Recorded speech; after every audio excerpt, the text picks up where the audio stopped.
documentary, actually. Marvelous. We don't actually, but no. Phyllis, I know you're a graduate of Seacliff High School. Was it class of, well, can I say it? And you look absolutely wonderful. So, would you mind just coming up so we catch you on film? Come on up. Phyllis Cessnock from the class of 47 at Seacliff High School. I have just a little story about Miss Wolbeck. She was a very private person, and she just said what she had to say, and that was all. And one night we were caroling at Christmas time up around where she lived on Lafayette, I think it was. And we stopped in front of her house to carol. She opened the door. Look at us! Slammed the door and never came out again. Phyllis, I trust you were greeted more warmly at other houses Yes. at which you were singing. We had a lot of big shot people living in this village. We were the first, I think we were the first to have a steamer. You know what I'm talking about, a steamer? In other words, Explain, dear. the steamer is when you have a fire, you would come, first of all, you had two teams of horses right next to the firehouse 100 years ago. And the horses would have everything there and just sitting. And as soon as the bell would start to ring, the team of horses would go over to the firehouse and get hooked up to the steamer, because you got to get steam to make the pumps work. And whoever got there first to pull the steamer would get $5. And this one fella, I don't know if his Paul Soda or his father or grandfather, but he was always sitting there, number one, because the horses were sitting to go. And you go right next door, and away you go, you get $5. $5 was a lot of money. Sure. Oh! Who bought the steamer for Seacliff? I could buy either Guys and Minor, or I think it was because he was a very wealthy man. Myrick, do you remember Mr. Myrick? Yeah. Right. Oh, he was Guys and another Myrick very bought wealthy it. man. Oh, Kaz, she knows all. You know all these things. Tell us, Charles. I don't Charles. really. Oh, come on. But Chiz, why don't you come up and tell us some of your recollections? Let's hear it for him, ladies and gentlemen. Yeah, Chiz Bell. yeah. Come on up, Chiz. Are you our honest person? Chiz, why don't you come up this way? There you go. He's still, he gives... And Chiz is from the famous Bell family. That's right. Which, And he gives... decades and decades, has been the leading family. Who knows where to begin? Yeah. I'll tell you about my location at the end of Seacliff Avenue, across from what was then the Battershaw Inn before it became Memorial Park. And the trolley line started right at the back corner of our property and went up 12th Avenue, and then down Roslyn Avenue to Glen Avenue, and then on into Glen Cove. So my kid brothers and sisters, we all got free rides on the trolley because we befriended the conductor, the motorman. So that was a great ride, a free ride from Seacliff to Glen Cove for our family at least, because every time he came to stop at our back property where we naturally talked up a storm with him. What about your dad? Well, What about the... my dad was one of 4 or 5 doctors at Seacliff, but he was known as the rotund family doctor. And, he delivered so-and-so. To this day, I can meet people in Glen Cove or up here who say, "Oh, your father delivered," like he tells me every time, like Dean. Me too. Yeah. How much was Sure the he And problem? gave my mother $5 back because he got, And Gene was just a mere 2 or 3 blocks down the behind. street from us, down Prospect and He got up. back for dinner, We so won he gave my 14th mother Avenue, weren't you? $5 back. How much was it to get on the trolley? Nickel?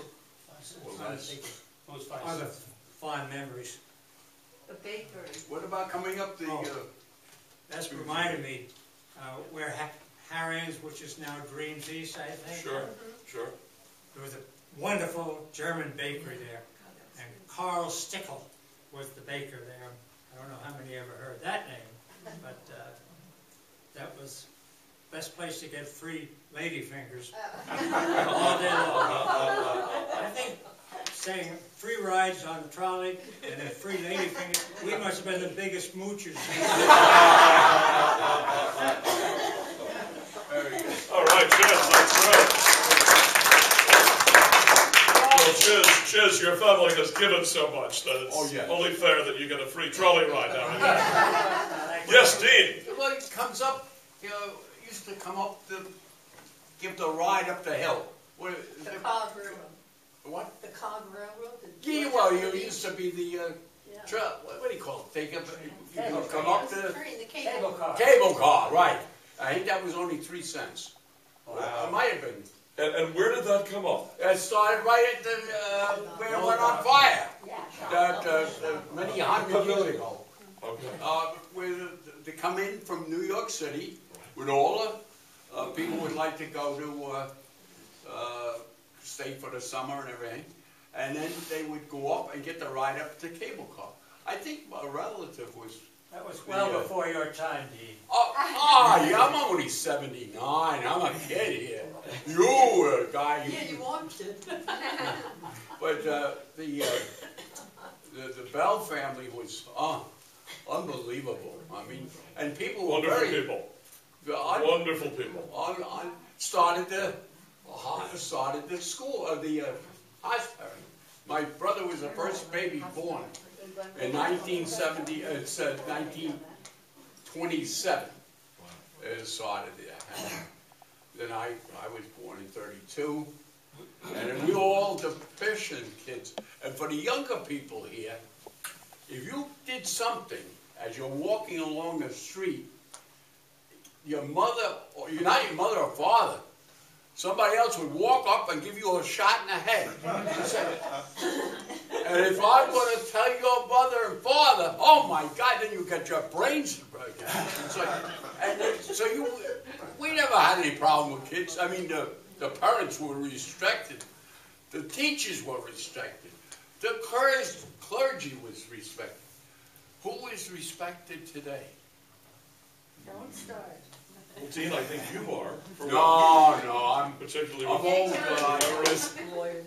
Yes, Chiz. How many people remember Al Young and my brother Ward? They started up the Seacliff Yacht Club after it had been extinct for many years. Yeah. And the first newly replaced Seacliff Yacht Club was in Tillage Pavilion.